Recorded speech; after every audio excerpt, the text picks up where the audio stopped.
Praise the Lord. கர்த்தருக்கு சோத்திரம். கர்த்தர் உங்களை ஆசீர்வதிப்பாராக. இந்த காணொளியை பார்க்கிற யாவருக்கும் இயேசு கிறிஸ்துவின் நாமத்தில் இனிய வணக்கங்கள். இந்த நாளில் நாம் கேட்க போகிற வேத வார்த்தையின் தலைப்பு ஆசீர்வாதம் பெறுவது எப்படி. ஆசீர்வாதம் பெறுவது எப்படி? நம் தேவனிடத்தில் விரும்பக்கூடியவைகளில் ஒன்று, நம் தேவனிடத்தில் பெற்றுக்கொள்ள ஆசைப்படுவைகளில் ஒன்று ஆசீர்வாதம். இந்த ஆசீர்வாதத்தை தேவன் நமக்கு எப்படி செய்வார்? நாம் எப்படி தேவனிடத்திலிருந்து அதை பெற்றுக்கொள்ள முடியும்? நம்ம வாழ்க்கையில் எப்படி அது நிறைவேறும் என்பதை வேத வசனத்தின் அடிப்படையில் நாம் தியானிப்போம். உபாகம் 28:1-8 வசனங்கள் ஆசீர்வாதத்துக்கான வசனங்கள். அந்த அனைத்து ஆசீர்வாத வசனங்களும் நாம் பெற்றுக்கொள்ள வேண்டும் என்று தேவன் நமக்காக கொடுத்த ஆசீர்வாத வசனங்கள். அந்த ஆசீர்வாத வசனங்கள் அனைத்தும், அதில் உள்ள ஆசீர்வாதங்களை நாம் பெற்றுக்கொள்வது எப்படி? உபாகம் 28:1-2 வசனங்களில் தேவன் நமக்கு என்ன சொல்லியிருக்கிறார்? இன்று நான் உனக்கு விதிக்கிற உன் தேவனாகிய கர்த்தருடைய கட்டளையின்படியெல்லாம் செய்ய நீ கவனமாக இருக்கும்படிக்கு அவர் சத்தத்திற்கு உண்மையாய் செவி கொடுப்பாயானால் உன் தேவனாகிய கர்த்தர் பூமியில் உள்ள சகல ஜாதிகளும் உன்னை மேன்மையாக வைப்பார். நீ உன் தேவனாகிய கர்த்தரின் சத்தத்துக்கு செவி கொடுக்கும்போது இப்பொழுது சொல்லப்படும் ஆசீர்வாதங்கள் எல்லாம் உன்மேல் வந்து உனக்கு பலிக்கும். உபாகம் 28:1-2 தேவன் நமக்கு சொல்லியிருக்க வார்த்தை என்னவென்றால், நம் ஆசீர்வாதங்களை பெற்றுக்கொள்ள அவருடைய கட்டளைகளையும் வேத வார்த்தையிலிருந்து, வேத வசனத்திலிருந்து நம்மோடு பேசுகிற அந்த சத்தத்திற்கு உண்மையாய் செவி கொடுத்து கீழ்ப்படிந்து அதை கை கொண்டு செய்யும்போது நமக்கு உபாகம் 28:3-8 வசனம் வரை சொல்லப்பட்டிருக்கிற அனைத்து ஆசீர்வாதமான வசனங்களும், அதில் உள்ள ஆசீர்வாதங்கள் அனைத்தும் நமக்கு பூரணமாய் நிறைவேறும்.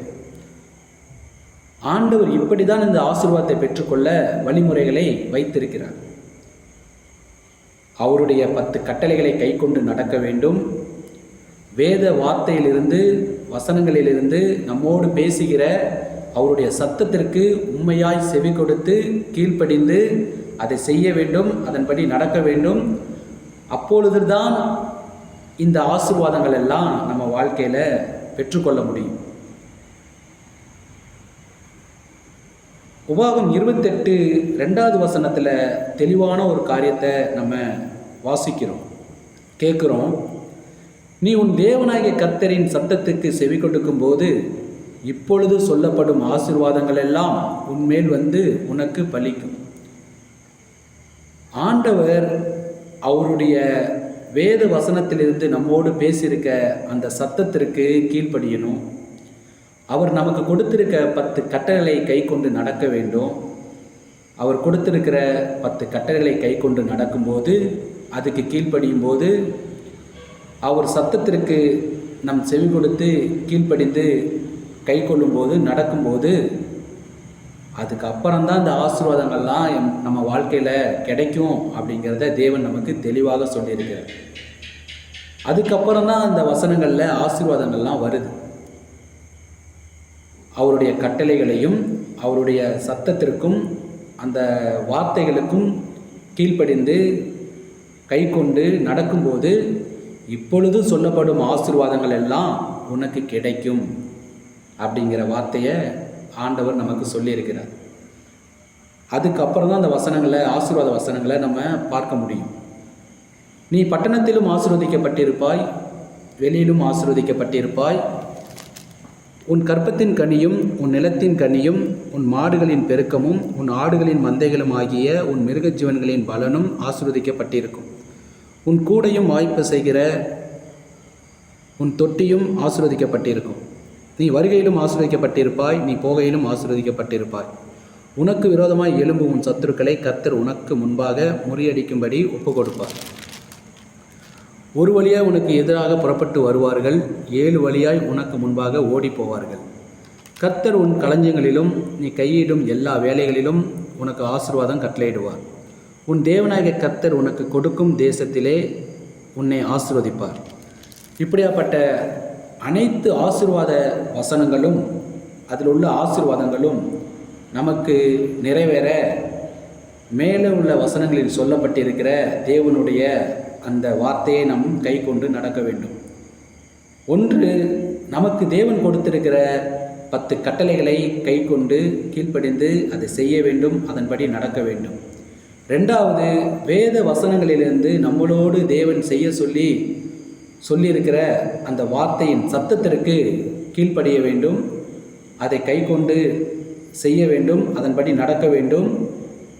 அப்படி செய்யும்போது தான் அதுக்கப்புறம் சொல்லப்பட்டிருக்கிற இந்த ஆசீர்வாதங்கள்லாம் நம்ம வாழ்க்கையில் நிறைவேறும். இப்படி தான் நம்ம ஆசீர்வாதத்தை பெற்றுக்கொள்ள தேவன் அந்த வழிகளை வைத்திருக்கிறார். மற்றபடி என்னை தேவன் அப்படி ஆசீர்வதித்திடுவார், இப்படி எனக்கு ஆசீர்வாதம் வந்துடும், இதனால் ஆசீர்வாதம் வந்துடும், அதனால் ஆசீர்வாதம் வந்து நம்மளை ஆசீர்வாதத்தினால் நம்ம நிரம்பிடுவோம் அப்படின்னு சொல்லி கற்பனை கொள்வது தவறான ஒரு காரியம். அப்படி ஒரு கனவு காண்பது தவறான ஒரு காரியம். அப்படி நடக்கவும் செய்யாது. ஸோ வேறு எந்த விதத்திலும் நம்ம ஆசீர்வாதத்தை பெற்றுக்கொள்ளவும் முடியாது. ஆசீர்வாதத்தை நம் ஆண்டவரிடத்திலிருந்து பெற்றுக்கொள்ள ஒரே வழி, அவருடைய 10 கட்டளைகளை கை கொண்டு நடக்க வேண்டும். வேத வசனங்களிலிருந்து நம்மோடு தேவன் சொல்லியிருக்கிற பேசியிருக்கிற அந்த வேத வசனத்தின் சத்தத்திற்கு செவி கொடுக்க வேண்டும், கீழ்ப்படிய வேண்டும், அவர் சொன்னபடி அதை செய்ய வேண்டும், கை கொண்டு நடக்க வேண்டும். இப்படி செய்யும்போது தான் இதில் உள்ள அந்த பூரண அனைத்து ஆசீர்வாத வசனங்களில் உள்ள அனைத்து ஆசீர்வாதமும் நம்ம வாழ்க்கையில் 100% என்ன பண்ணும், நிறைவேறும், கிடைக்கும், நாம் பெற்றுக்கொள்ள முடியும். அதை யாரும் தடை பண்ண முடியாது. இவ்விதத்தில் தான் நம்ம ஆசீர்வாதத்தை பெற்றுக்கொள்ள முடியும். வேறு எந்த விதத்திலும் நமக்கு ஆசீர்வாதம் பெற்றுக்கொள்ள முடியாது.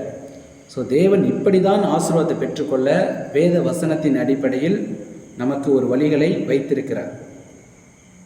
உபாகம் 28:1-8 வசனங்களில் ஆசீர்வாதத்தை பெற்றுக்கொள்வது எப்படி என்ற தலைப்பின் மூலம் தேவன் நம்மோடு பேசியிருக்கிறார். அவருடைய கட்டளைகளையும் அவருடைய வேத வார்த்தையிலிருந்து பேசியிருக்கிற அவருடைய வசனத்தின் சத்தத்திற்கும் உண்மையாய் செவி கொடுத்து கீழ்ப்படிந்து அதை செய்யும்போது, அதன்படி நடக்கும்போது, அதுக்கப்புறம் சொல்லப்பட்டிருக்கிற 3-8 வசனங்களில் உள்ள அனைத்து ஆசீர்வாத வசனங்களில் இருக்கும் அனைத்து ஆசீர்வாதங்களும் பூரணமாய் 100% நம்ம வாழ்க்கையில் அதை தேவன் கொடுப்பார், செய்வார், நிறைவேற்றுவார். அது நமக்கு பூர்ணமாய் கிடைக்கும். இப்படி தான் நம்ம ஆசீர்வாதத்தை பெற்றுக்கொள்ள முடியும். கர்த்தர் நம்மோடு ஆசீர்வாதத்தை பெறுவது எப்படி என்ற தலைப்பில் தேவன் நம்மோடு பேசின வார்த்தைக்காக தேவனுக்கு நன்றி. கர்த்தர் உங்களை ஆசீர்வதிப்பார். ஆமேன். Praise the Lord.